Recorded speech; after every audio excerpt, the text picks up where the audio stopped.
Hey ladies and gentlemen, how you guys been doing? Welcome back to our newest Pokemon Wi-Fi battle. Today we're gonna be having ourselves a match against Vector, also known by a channel called Vec and Let's Play. I want to give a shout out to this good man. He actually made me a banner recently. For all you guys don't know, my channel, there's a banner.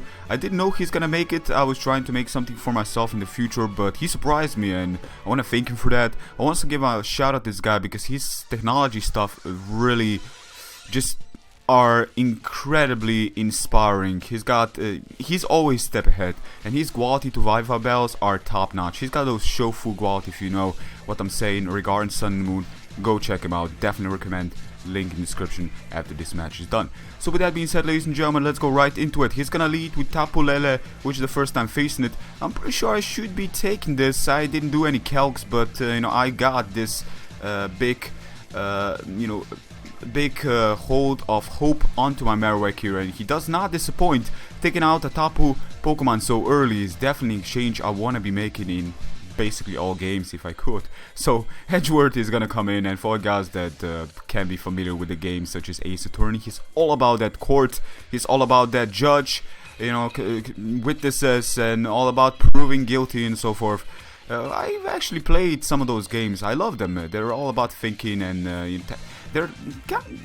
I'm kind of like I actually, when I was younger, I wanted to be a judge, or prove somebody guilty and so forth. So basically one of those lawyers. That's who I want to be, a lawyer, of course. But anyways, let's go back to the game itself. I kind of got a little bit lost here, but we're gonna exchange the Z moves, pretty much hoping it's gonna be enough. It's not.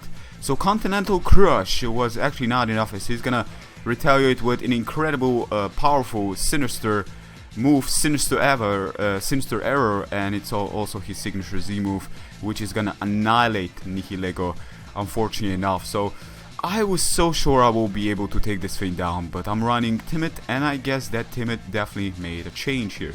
So I'm gonna switch out to Zekchatri, as he's gonna switch out back to his Marowak.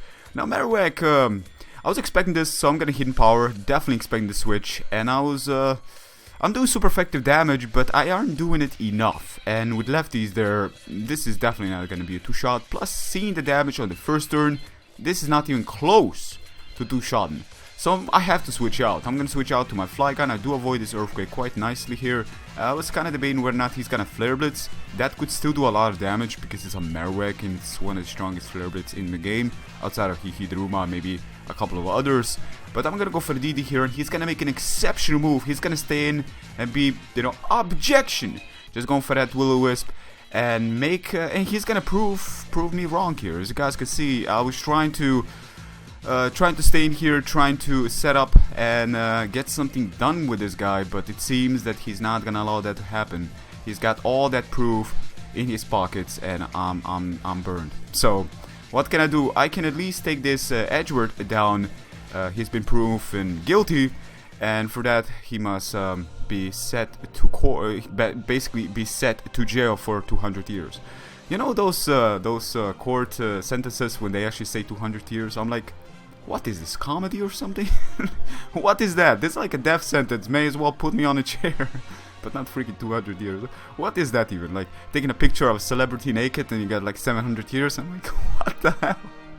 But anyways, another incredible move by my opponent here. He knows fully well he's gonna trace the Levitate as I Earthquake. I should have not done that. I should have basically go for the Dragon Claw, and that was a huge mistake on my behalf, as this ALAKAZAM came out unscratched by my Flygon, and that is actually kind of unfortunate because I kind of wanted this Pokemon to be damaged. And with +1, even with Burn, I would probably do about 40%, I would assume, at least.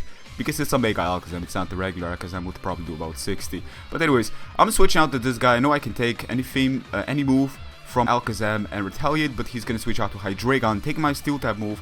Not all that well. Karma is gonna be scared by the second one. Now, unfortunately, and luckily for him, he manages to flinch me, which means that I will not be able to make this exchange.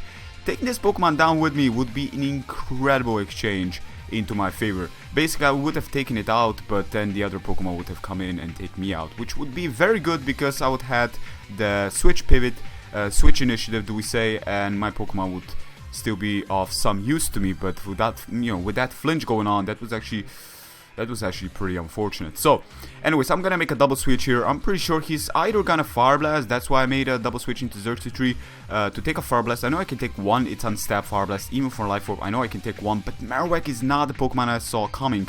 I really didn't, and that took me by surprise. I'm gonna switch out back to my Skarmory, and he's actually gonna switch out to Hydreigon, and I'm like, no, this is not the situation I want to be in. I'm pretty sure he's not expecting a Skarmory, but somehow I'm making the switches that aren't really the right calls. So I'm gonna go for a Brave Bird, and I have to take this Pokemon down. I could have roosted, but I was still scared of him running Fire Blast, and with Life Orb that's gonna take me down to where, basically I'm not gonna go anywhere with it.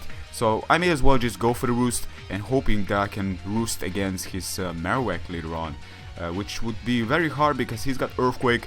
But for now, I'm really debating on what I should do. So he's actually gonna decide to protect here, and I was actually debating, and I was actually a little bit confused. You see, I could easily roost, and normally Skarmory is faster. He could have easily have Earthquake. Then again, maybe he's scouting a bit, gaining some lefties as well to go against Extra 3 even better, to take on my Hidden Power, maybe 2 afterwards. Maybe that's what he's doing. But at the same time, maybe he thinks I'm a Hidden Power Ghost, and going against ALAKAZAM would be an incredibly potent late game sweep with it, but it's not happening right now. Shadow Bone is the one thing he's showing, and I'm a defensive set, which means I can easily take this with Skarmory, and I'm rather debating. I'm like, okay, he's got Will-O-Wisp, he's got all these moves, but I aren't seeing any Flare Blitz, and I aren't seeing any Fire Punch.